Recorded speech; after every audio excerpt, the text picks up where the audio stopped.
राधे राधे प्रिय भक्तों, आपका आज का दिन शुभ और मंगलमय हो और भगवान शनिदेव की कृपा आप पर सदा सर्वदा बनी रहे। तो चलिए आज आप सुनिए शनिवार की व्रत कथा।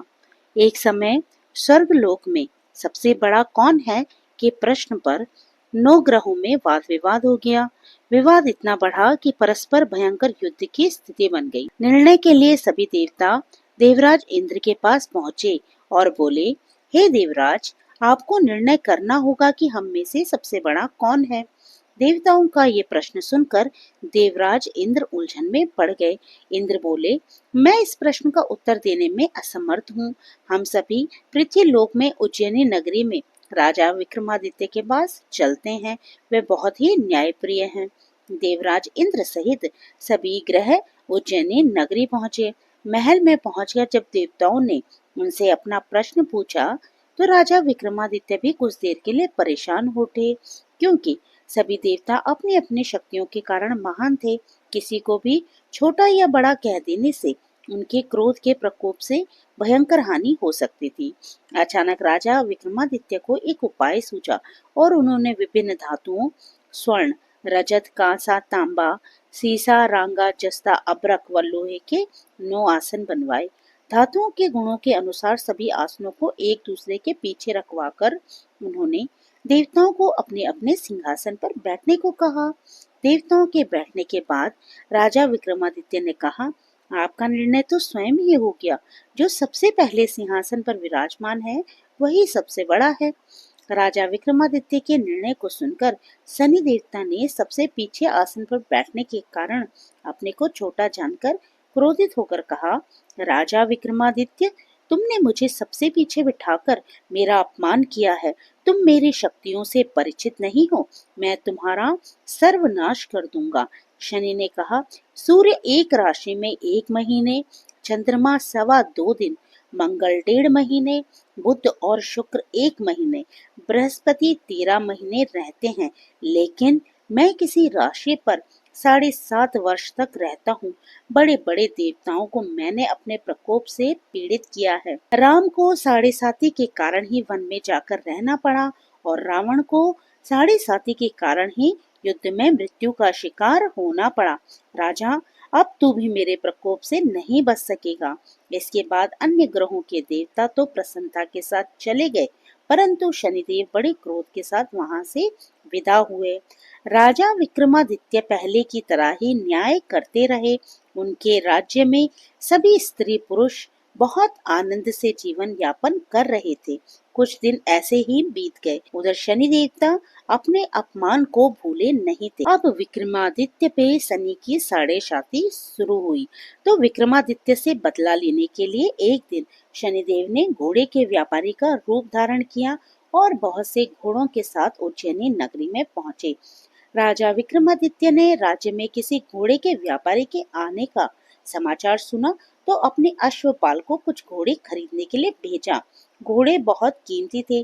अश्वपाल ने जब वापस लौटकर इस बारे में बताया तो राजा विक्रमादित्य ने स्वयं आकर एक सुंदर व शक्तिशाली घोड़े को पसंद किया। घोड़े की चाल देखने के लिए राजा उस घोड़े पर सवार हुए तो वह घोड़ा बिजली की गति से दौड़ पड़ा। तेजी से दौड़ता हुआ घोड़ा राजा विक्रमादित्य को दूर एक जंगल में ले गया और फिर राजा को वहां गिराकर जंगल में कहीं गायब हो गया। राजा अपने नगर को लौटने के लिए जंगल में भटकने लगा, लेकिन उन्हें लौटने का कोई मार्ग नहीं मिला। राजा को भूख प्यास लगाई। बहुत घूमने पर उसे एक चरवाहा मिला। राजा ने उससे पानी मांगा। पानी पीकर राजा ने उस चरवाहे को एक अंगूठी दे दी। फिर उससे रास्ता पूछकर वे जंगल से निकलकर पास के नगर में जा पहुँचे। राजा ने एक सेठ की दुकान पर बैठकर कुछ देर आराम किया। उस सेठ ने राजा से बातचीत की तो राजा ने उससे बताया कि मैं उज्जैनी नगरी से आया हूँ। राजा की कुछ देर दुकान पर बैठने से सेठ जी की बहुत अच्छी बिक्री हुई। सेठ ने राजा को बहुत भाग्यवान समझा और खुश होकर उसे अपने घर भोजन के लिए ले गया। सेठ के घर में सोने का एक हार खूंटी पर लटका हुआ था। राजा को उस कमरे में छोड़कर सेठ कुछ देर के लिए बाहर गया। तभी एक आश्चर्यजनक घटना घटी। राजा के देखते देखते सोने के उस हार को खूंटी निगल गई। सेठ ने कमरे में लौटकर हार को गायब देखा तो चोरी का संदेह राजा पर ही किया, क्योंकि उस कमरे में राजा अकेला बैठा था। सेठ ने अपने नौकरों से कहा, इस परदेसी को रस्सियों से बांधकर नगर के राजा के पास ले चलो। राजा ने विक्रमादित्य से हार के बारे में पूछा, तो उसने बताया कि उसके देखते ही देखते खूंटी ने हार को निगल लिया था। इस पर राजा ने क्रोधित होकर चोरी करने के अपराध में विक्रमादित्य के हाथ पांव काटने का आदेश दे दिया। राजा विक्रमादित्य के हाथ पांव काटकर उसे नगर की सड़क पर छोड़ दिया गया। उस दिन बाद एक तेली उसे उठाकर अपने घर ले गया और उसे अपने कोल्हू पर बैठा दिया। राजा आवाज देकर बैलों को हाँकता रहता। इस तरह तेली का बैल चलता रहा और राजा को भोजन मिलता रहा। शनि के प्रकोप से 7.5 पूरी होने पर वर्षा ऋतु प्रारंभ हुई। राजा विक्रमादित्य एक रात मेघ मल्हार गा रहा था कि तभी नगर के राजा की लड़की राजकुमारी मोहिनी रथ पर सवार उस तेली के घर के पास से गुजरी। उसने मेघ मल्हार सुना तो उसे बहुत अच्छा लगा और दासी को भेजकर गाने वाले को बुला लाने को कहा। दासी ने लौटकर राजकुमारी को अपंग राजा के बारे में सब कुछ बता दिया।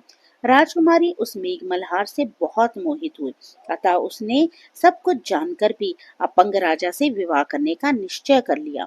राजकुमारी ने अपने माता पिता से जब ये बात कही तो वे हैरान रह गए। रानी ने मोहिनी को समझाया, बेटी तेरे भाग्य में तो किसी राजा की रानी होना लिखा है, फिर तू उस अपंग से विवाह करके अपने पांव पर कुल्हाड़ी क्यों मार रही है। राजकुमारी ने अपनी जिद नहीं छोड़ी। अपनी जिद पूरी कराने के लिए उसने भोजन करना छोड़ दिया और प्राण त्याग देने का निश्चय कर लिया। आखिर राजा रानी को विवश होकर अपंग विक्रमादित्य से राजकुमारी का विवाह करना पड़ा। विवाह के बाद विक्रमादित्य और राजकुमारी तेली के घर में ही रहने लगी। उसी रात स्वप्न में शनिदेव ने कहा, राजा, तुमने मेरा प्रकोप देख लिया। मैंने तुम्हें अपने अपमान का दंड दिया है। राजा ने शनिदेव से क्षमा मांगी और प्रार्थना की, हे शनिदेव, आपने जितना दुख मुझे दिया है अन्य किसी को न देना।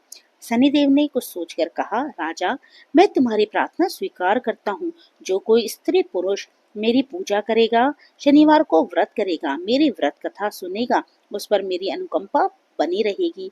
प्रातः काल राजा विक्रमादित्य की नींद खुली तो अपने हाथ पांव देखकर राजा को बहुत खुशी हुई। उसने मन ही मन शनिदेव को प्रणाम किया। राजकुमारी भी राजा के हाथ पांव सही सलामत देखकर आश्चर्य में डूब गई। तब राजा विक्रमादित्य ने अपना परिचय देते हुए शनिदेव के प्रकोप की सारी कहानी सुनाई। सेठ को जब इस बात का पता चला तो दौड़ता हुआ तेली के घर पहुंचा और राजा के चरणों में गिरकर क्षमा मांगने लगा। राजा ने उसे क्षमा कर दिया, क्योंकि यह सब तो शनिदेव के प्रकोप के कारण हुआ था। सेठ राजा को अपने घर ले गया और उसे भोजन कराया। भोजन करते समय वहां फिर एक आश्चर्यजनक घटना घटी। सबके देखते ही देखते उस खूंटी ने हार को उगल दिया। सेठ जी ने अपनी बेटी का विवाह भी राजा के साथ ही कर दिया और बहुत से स्वर्ण आभूषण, धन आदि देकर राजा को विदा किया।